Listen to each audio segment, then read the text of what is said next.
Hey, what's going on everybody? Commander Crane here, and we are back with another Pioneer deck tech, and today we're going to be talking about Robot Affinity, a deck that I've been working on for quite some time, and Edge of Eternities gave us some brand new cards that really fit this deck super well. As always at the end of the video, let me know in the comment section below, what do you think about this deck? Is there a specific robot I should have put in this deck that I did not?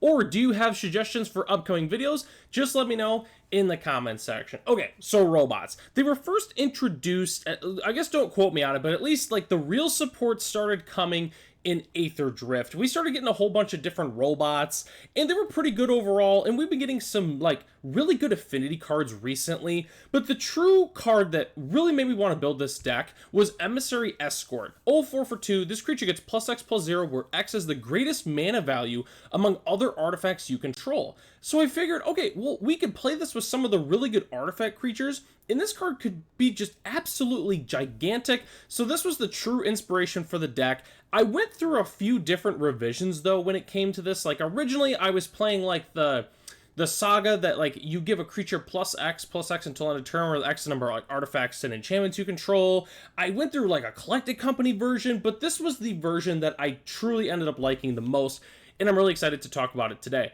So we're playing 23 creatures in the deck, like, I guess technically, like, there's other sources of creatures that we put into play, but at least core creatures, we have 23. So we're playing 4 Magitech Infantry and 4 Nesting Bot as our main 1-drops. I really like Magitech Infantry. Like, it's a really simple card. Like, it's a 2/1 for 1, basically, and then it can tutor for another one. That's pretty good for a 1-drop, you know, it just kind of keeps the pressure going.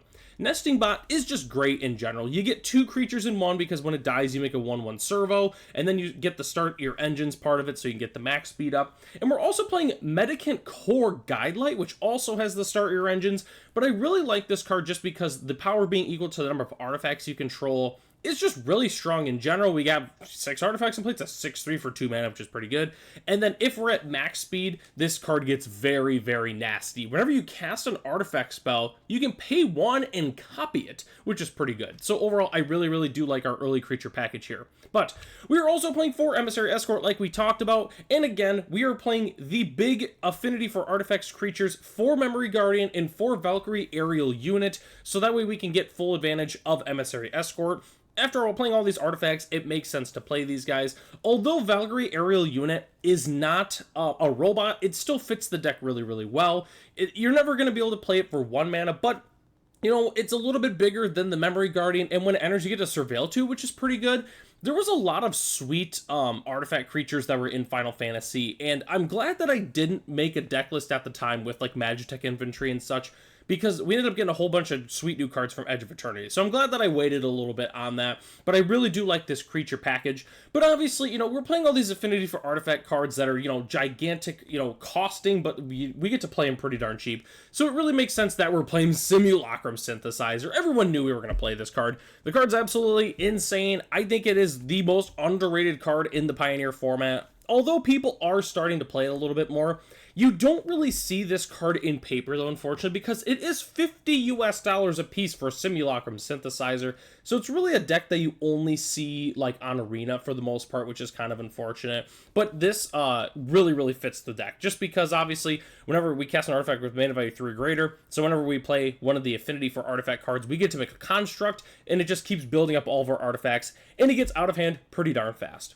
But the last few cards we have to talk about are these. We're playing 4 copies of Portable Hole and 4 copies of Springleaf Drum as our other artifacts. Portable Hole makes sense. We're going to still play this over the new Seam Rip because, after all, you know, we're playing an artifact synergy deck, so it makes sense to play this over Seam Rip. And then Springleaf Drum is just great. I used to play, what's the other one? I'm forgetting the name of it. It taps for colorless, and then it's like a blue to play it, and then you can, like, channel it for, like, 4 and a blue. I used to like to play that one, but because of all these different 1-drops like Portable Hole and Metallic Rebuke, I wanted to make sure we could use it for colored mana. So that's why I'm playing the Springleaf Drum instead. And then speaking of Metallic Rebuke, we're playing the 4 copies. It's basically a 1-mana leak most of the time in this deck, because with the Improvise, we can tap cards like Portable Hole, for instance, that really don't, like, it doesn't matter if we tap them or not, so it just really makes sense to play 4 Metallic Rebuke in the deck. Okay, so the next thing we have to talk about is the lands for this deck. We're playing 21 lands. Our mana cost is really not that high. Like, sure, we have a 5 and a 7 drop, but not really. Realistically, they're like 1, 2, 3 drops. They really don't cost that much. But we are playing some artifacts in the sideboard that really make sense with this deck. But we're going to talk about the sideboard in a second. I was thinking lands. But anyways, we're playing 4 Sea Chrome Coast, 4 Hollow Fountain, and 3 Adarkar Waste as our main dual lands. We are also playing 4 Henge Gate Pathway, 1 Otawara, and 1 Aganjo Seed of the Empire. And then rounding out our lands, we're playing 2 copies of Cavern of Souls just because those pesky blue-white control decks love countering all of our creatures. 1 Secluded Starforge. I figured that this would just be really spicy to play. Obviously, it has some very relevant text on there.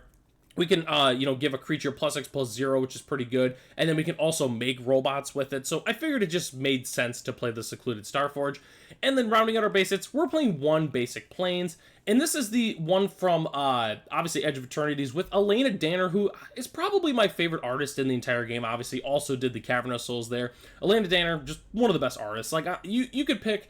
I should just devote this segment to just playing Elena Danner basics because they're so nice. Like, imagine if this one was a full art. Like, this would just be absolutely insane. So, yeah, I don't know. Elena Danner, one of the best artists in the game, but I'm rambling too much about the art of the card.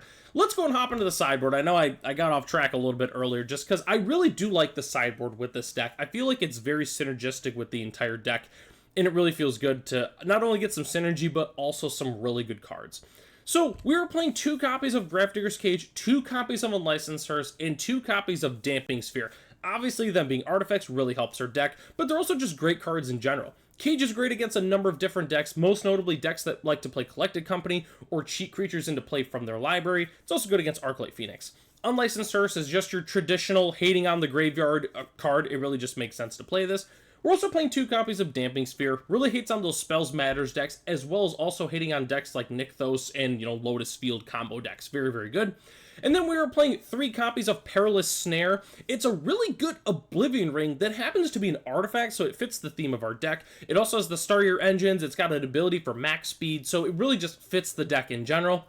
We're also playing 3 copies of Spell Pierce as some, extra counter spells that hate on non-creatures, which is great. And then we're playing 3 copies of Machine Over Matter. Just a 1 mana Disperse seems pretty good. It costs 1 less if you control an artifact creature, and we're pretty much always going to have an artifact creature in play. So most of the time, it's going to be only 1 mana. So I really do like this bounce spell. At least, I think it's better than Into the Floodmaw in this instance. Like, normally I would play Into the Floodmaw, but with Machine Over Matter, it just makes sense to play it over. It's basically 1 mana no matter what. So overall, pretty happy with it.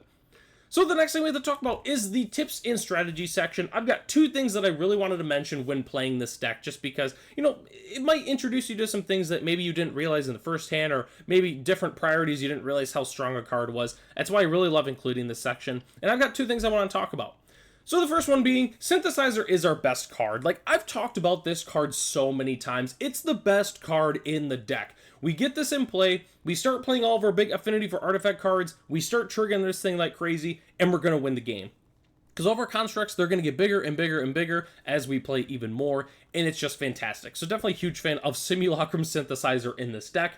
And then the other thing I have to mention is track your speed. It really only pertains to paper Magic for the most part because it obviously does it on Arena. But with Starrier Engines or with max speed, it says it increases once on each of your turns when an opponent loses life. So obviously it's with combat damage. If our opponent taps like a Carplusian Forest, like a Pain Land, obviously they take a damage from that too. So just make sure you're keeping an eye on that. If they Bitter Triumph and pay the 3 life, it also counts for the going into the speed. So keep an eye on that. Just make sure you don't miss those little things. It's also obviously only on your turn, so if they shock in a land on their turn, it's not going to count. So do keep that in mind. It's really important to make sure you are tracking your speed, especially when we bring in the sideboard Perilous Snare and such. So the last thing that I have to talk about today is the budget options for this deck, which it's pretty straightforward. Swap out Simulacrum Synthesizer. The card is $50 a piece, and that's really about the only concession you can make other than trimming your shock lands. So the current list as it's constructed right now is $390. If we take out the Synthesizer, it goes all the way down to $190 by itself. Then we make a few trims, we cut the Hallowed Fountains, we cut the the Otawara. All of a sudden, we're able to get a budget list down to $30. I don't, God, I kind of wish I remember what I swapped out the Simulacrum Synthesizer for all of a sudden. It might have just been putting the Perilous Snare in the main board. I can't exactly remember, but the entire core of the deck is still the same. We're still playing Affinity. We're playing a whole bunch of cheap artifact creatures that got some good abilities, some, really good affinity for artifact cards that help us end the game. The core of the deck is still the exact same. We're just not taking advantage of Simulacrum Synthesizer. But if you do have some copies of Synthesizer laying around, you should totally build this deck. It was really fun to make. I always enjoy making artifact aggro decks in Pioneer just because I always feel like they're very unique, and there's a lot of different takes on it, and this is definitely one of the newest examples of that, just because of the big, not resurgence, but just the big influx of robot cards that we're getting all of a sudden. But definitely let me know what you think about this deck in the comments section, and let me know if you have a somewhat similar build regardless of format, or even let me know what your favorite card of the bunch was here. I don't know, this was a very fun deck to make, and I'm very happy that I was able to share it today. So that takes us to the end of the video. Thanks so much for watching. The deck lists are in the description below if you'd like to check them out for yourself. Huge shout out to our channel members, Ralph, Matt, Arcadius, Ray, Gary, Cyrilnoki, Michael D, our premium channel member, The Common Cold, Jeremy P, and BG Stilts. If you're interested in being a channel member, it starts at $1 a month, and you can access the exclusive Commander Crane Discord, as well as other features here on the channel. So, I'm Commander Crane, thanks for watching this video, and I hope to catch you in the next one.